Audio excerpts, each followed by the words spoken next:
All right, I'm Nick out in the garage. Behind me over here on the floor, the 2022 Hobie Mirage Compass sits. So if I look over there, that's what I'm looking at.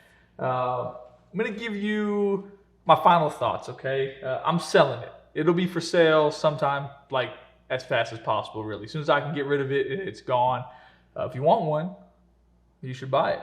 I'm gonna prefix the video with, if you are a Hobie fanboy, nothing wrong with that. If you're in the Hobie cult, nothing wrong with that either.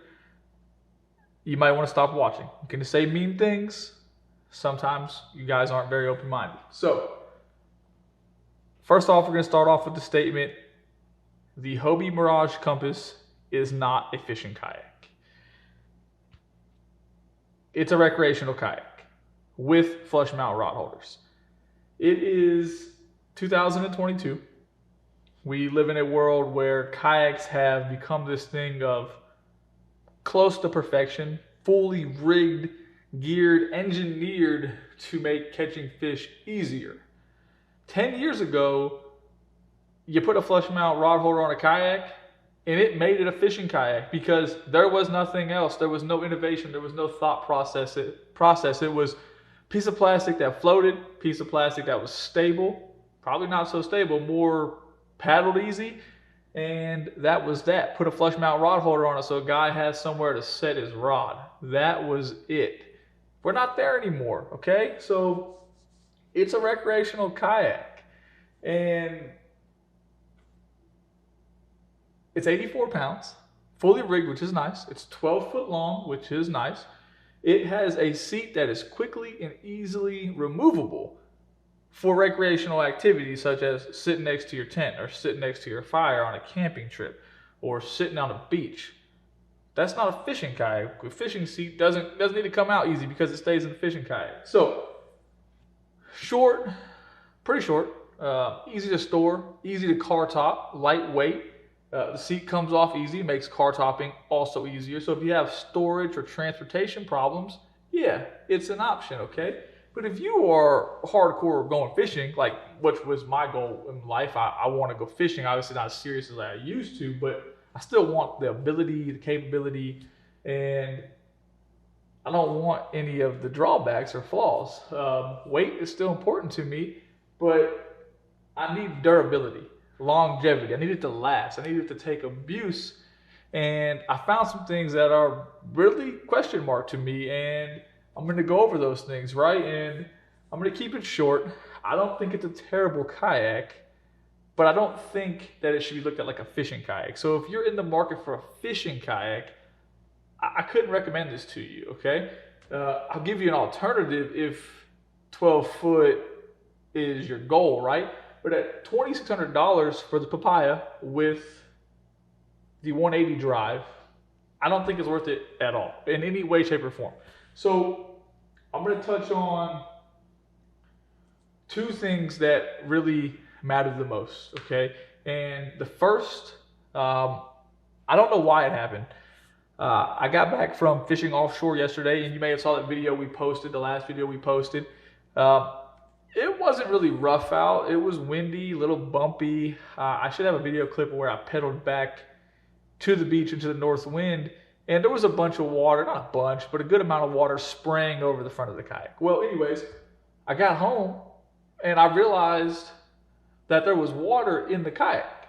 Not a ton of water, but I didn't put the kayak in a situation where there should have been any water in the kayak. Now, it's not a big deal to some, but I was only on the water for 2.5 hours in a kayak that's only been in the water twice.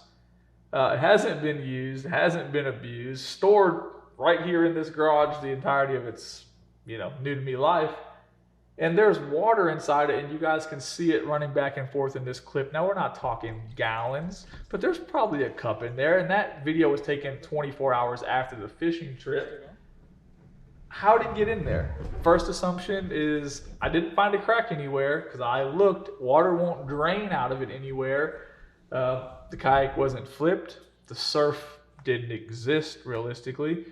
And my only thoughts are pedaling back into the beach towards shore that the north wind and the waves came over the front of the kayak and water was able to get in around that circular hatch.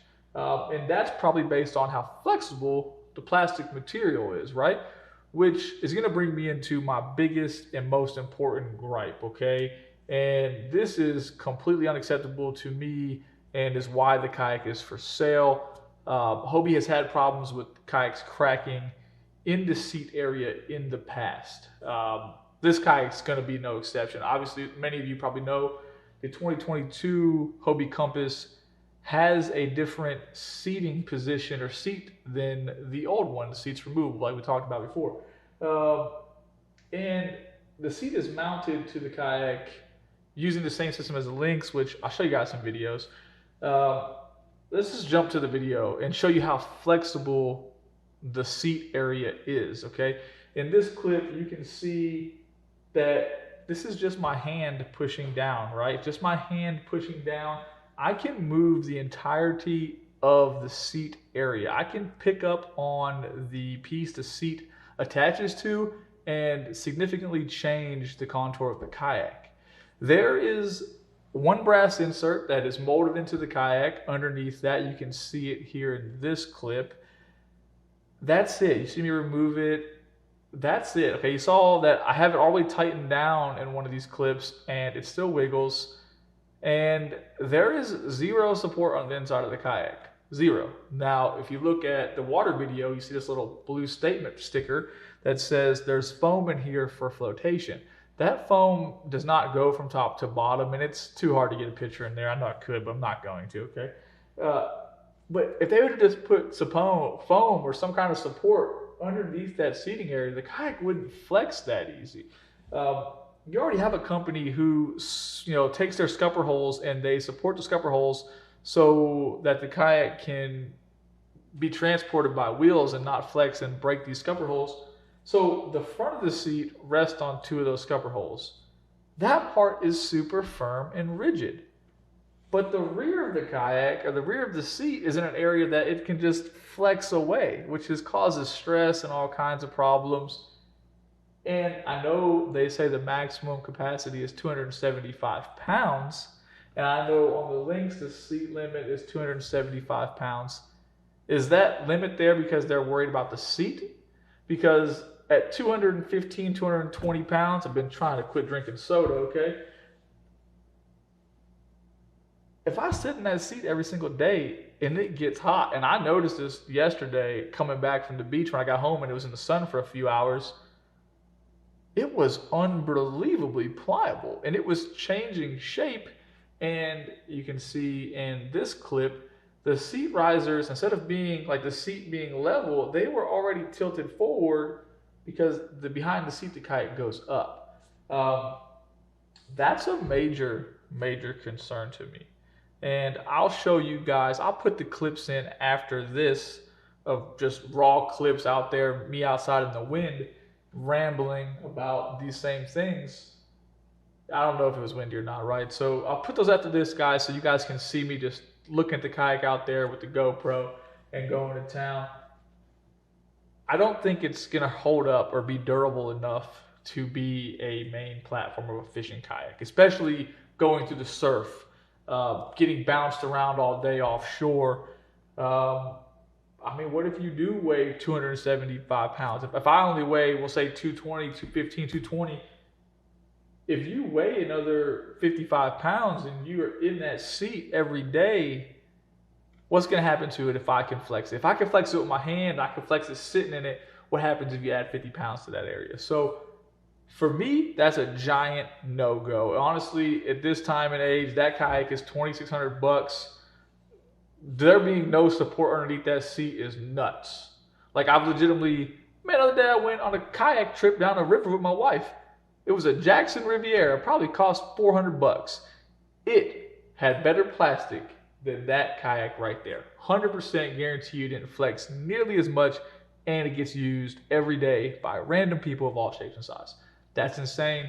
Price point is unreal, and in my mind, it's unacceptable. So that's all I gotta say. Here's those clips from me outside. If you guys have questions or comments, put them in the comment section below. Don't be mean. I'll be mean back. That's a promise. So any questions, let me know. Thanks for watching.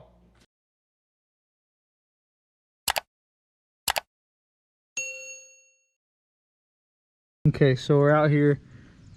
I'm gonna do my best to show this stuff. Look how, hopefully you guys can, look how much this stuff moves. Look at the whole kayak moving. That's just with my arm. The whole kayak moves. So what happens when I sit in there at 200 plus pounds and fish all day? Hopefully you guys can see that whole area. This whole area moves. Now, I have this screw tightened down. Won't go any further. And this still wiggles. When you pull up on this, look at how much that moves. That is crazy. We'll loosen this. Get it out of our way real fast. All there is right there is a brass insert. Now, that brass insert goes inside the kayak, which we could open it up and show you guys in there. And it is molded into the kayak, but there's no foam support here. Nothing. So this whole area, as you guys, it'll be hard to see, but it's not level. It actually kind of tilts down like this because this ridge starts to come up. It does it on both sides. Did it from the factory. I wanted to test it, do whatever. That is not good. That the old Compass design, it mounted to the side. I was really hopeful about this. I thought there'd be more support there. And obviously Hobie has their warrant, their statement saying one person, 275 pounds. The kayak's only rated for, this seat's only rated for 275 pounds, but is the kayak or the seat rated for that? Or is the kayak itself? That is crazy. This is the area where you need support. Back here, I know it's always done this crazy stuff and that's always been acceptable, but they've already had a bunch of problems over the years with outbacks cracking in the seating area. Why isn't there foam in there? Why isn't there more support? If you can reinforce your scupper holes and the front of the seat pretty much rests on this supported scupper hole, why isn't there any support back here? This is crazy. That's probably one of my biggest complaints of the kayak, that is gonna fail. Like 100%, that's gonna fail. Look how unlevel that is. Can you guys see that? That is insane. All right, so the front of the seat, it doesn't actually secure itself, right? This doesn't go to anything, so you can always pick this up, which is interesting. You think they'd have some way to secure this. I know the idea is to take this out, which is why it's, once again, more geared toward recreation than fishing. This comes back. The whole time I was fishing, you can see how these stretch, right? Watch the cable stretch. So the whole time I was fishing, I had to, I had to tighten those down, readjust it over and over. Maybe it quit stretching. Maybe, and this is there it is, more my concern. The whole kayak moves when you push on that seat. What happens after 6 months of use or a year of heavy use or rough seas, Why is there water in there?